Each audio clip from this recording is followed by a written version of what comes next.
Welcome to the deep dive. Today, we're plunging into a really fascinating realm. It connects two worlds you might not immediately link. Classic fantasy literature and the modern gaming industry. Yeah, it's a great topic. We're going to unpack how J.R.R. Tolkien, the creator of Middle-earth, didn't just inspire a few games here and there. His imagination fundamentally shaped, really, the entire landscape of modern fantasy gaming. It really did. Our source for this is a really interesting essay called Tolkien's Digital Odyssey, Middle-earth's Impact on Gaming. Mhm. And look, you might think of direct adaptations, sure, like Lord of the Rings Online, but our mission today is to explore the much deeper ways, the often kind of invisible ways. Tolkien's vision set the blueprint for how fantasy games work, how they feel, how they engage us. And what's so interesting, I think, is that it goes beyond just the stories.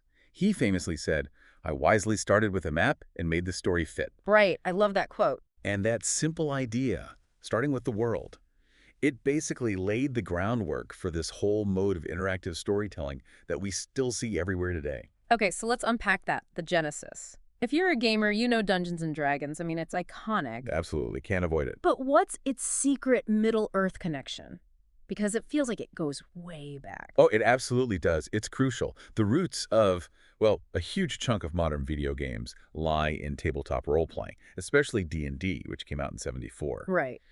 And despite some later, maybe legal maneuvering to downplay it, D&D openly borrowed from Tolkien's world.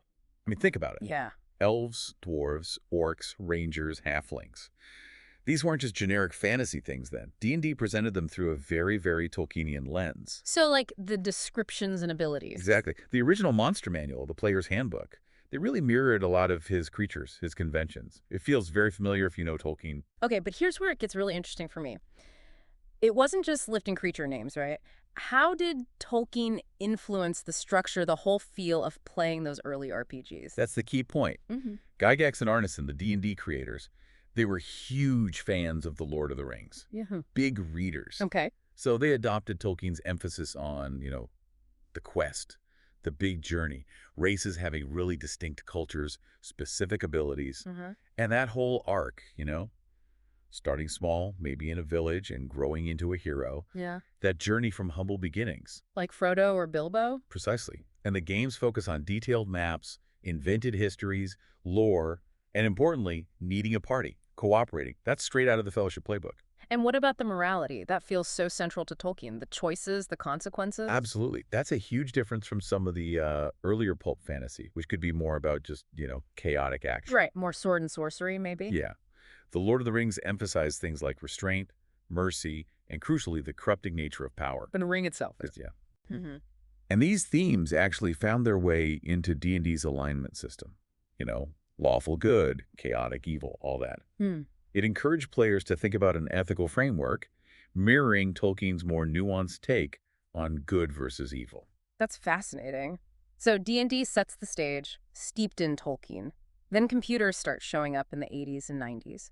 How does this Tolkien influence make the leap to the screen? Where do we see it in those early video games? Well, developers naturally started adapting D&D mechanics into digital games. It was the obvious model. Makes sense. And so Tolkien's influence, kind of filtered through D&D, was clear right away. In early text adventures, early graphical games, things like Rogue, Ultima, The Bard's Tale. Okay, I know those names.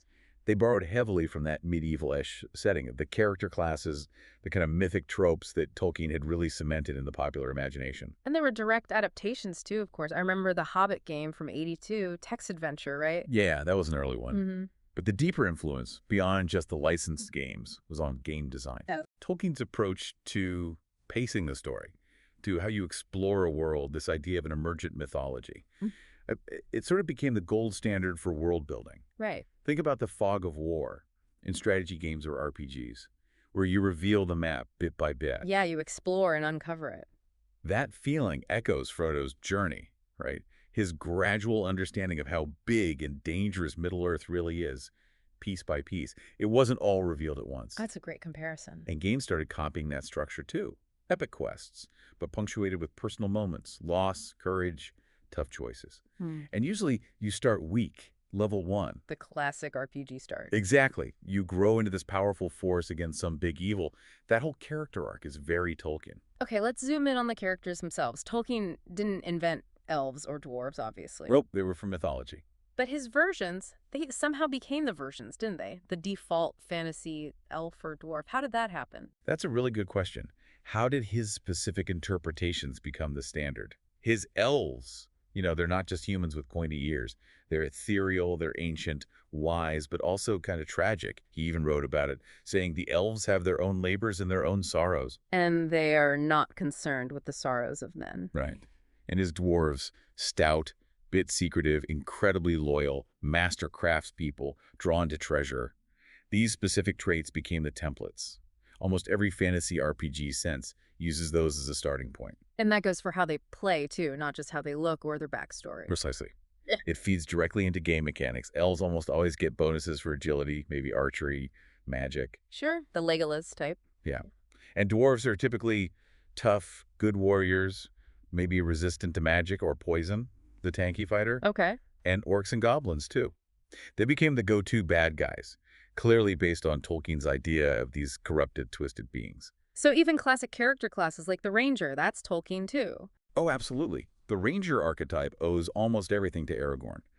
Yeah. The skilled wanderer, maybe a bit mysterious, noble heritage, protects the borders of civilization. Strider. Exactly. And wizards. They often echo Gandalf powerful, a bit cryptic, generally good, but working in mysterious ways, guiding, advising. Right, not just throwing fireballs constantly. Well, sometimes they do that too. Oh. But the archetype has that Gandalf feel.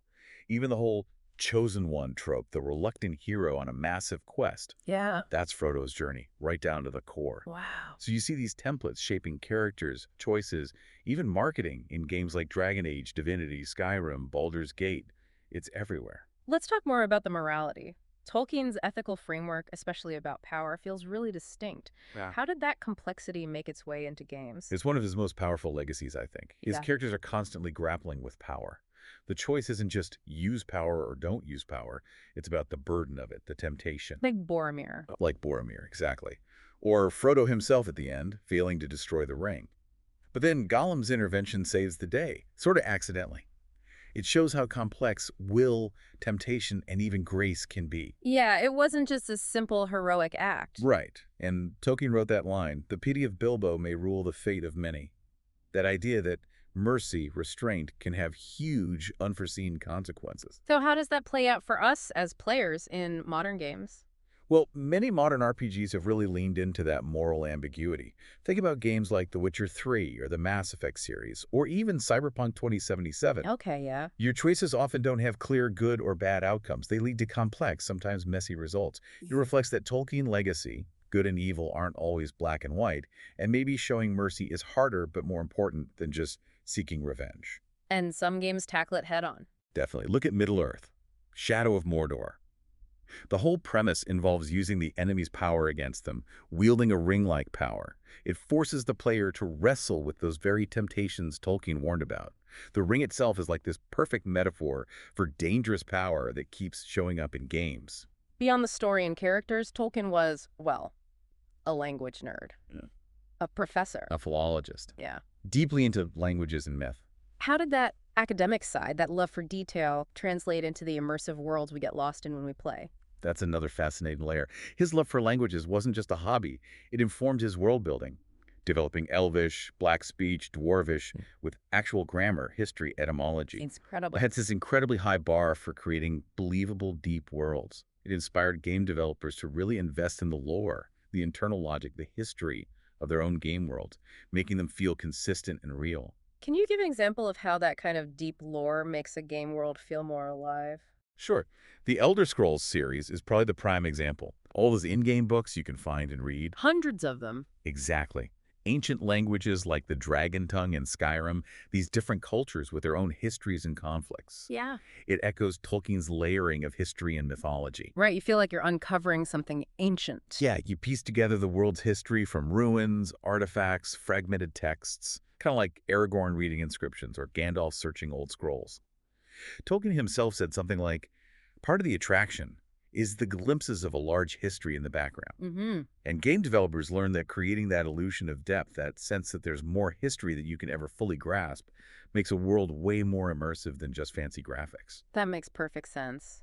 Now, something else. Tolkien's work inspired fans to create their own stories, expand the world, long before the internet, before digital fan fiction was really a thing. Has that spirit carried over into gaming? Oh, absolutely. Right. It's alive and well in modding communities. Think about Skyrim again. Yeah, the mods are legendary. There are massive Tolkien-themed mods. People have built huge chunks of Middle-earth, added quests, characters, items. It's incredible. This desire to participate, to add to the world, it mirrors how people read Tolkien. You piece things together, you fill in the gaps with your imagination. So the fans become creators too. Exactly. Tolkien even used frame narratives, like the idea that the Lord of the Rings is translated from the Red Book of Westmarch. It sort of invites that idea of multiple perspectives, of stories being retold and added to. It created a model where players and modders can be, as Tolkien called it, sub-creators. And what about the official games, the licensed adaptations? Do they still capture that original spirit? They definitely try, and many succeed in different ways. There have been tons of them. Lord of the Rings Online from 2007 is still going, and is praised for how faithfully it built its MMO world. Right, you can really walk around Middle-earth. Yeah, and then you have games like Shadow Mordor and Shadow of War. They took more creative liberties with the lore, introduced new elements like the Nemesis system. Which was really innovative. Super innovative. But they still kept those core Tolkienian themes. The corrupting influence of power, resistance against overwhelming darkness, the ambiguity of using the enemy's tools. It shows the lore is flexible enough for both faithful adaptations and more creative takes. So pulling this all together, what's the big takeaway? From dice and paper to massive digital worlds, Tolkien's fingerprints are just everywhere, aren't they? They really are. It's kind of amazing. He obviously didn't set out to design video games. He was building a mythology. Yet that vision, the way he built his world, structured his narratives, handled morality, the depth of his lore, it became the fundamental bedrock for fantasy gaming. It defines so much of the genre. As he wrote, "The world is indeed full of peril, but still there is much that is fair." Yeah. That balance, that sense of hope against darkness, it resonates in so many games. So think about that next time you boot up a fantasy game. Whether you're exploring some ancient ruin, putting together a party of adventurers, making a tough moral choice, chances are you're walking down paths that were first really carved out by Tolkien in Middle-earth. His legacy isn't just in books. It's interactive now. It's in the games we play, the quests we go on, the digital worlds we inhabit, and even help create. It really makes you think, doesn't it? How one person's imagination can ripple outwards and shape entire industries, entire ways we play and dream generations later. A pretty powerful legacy.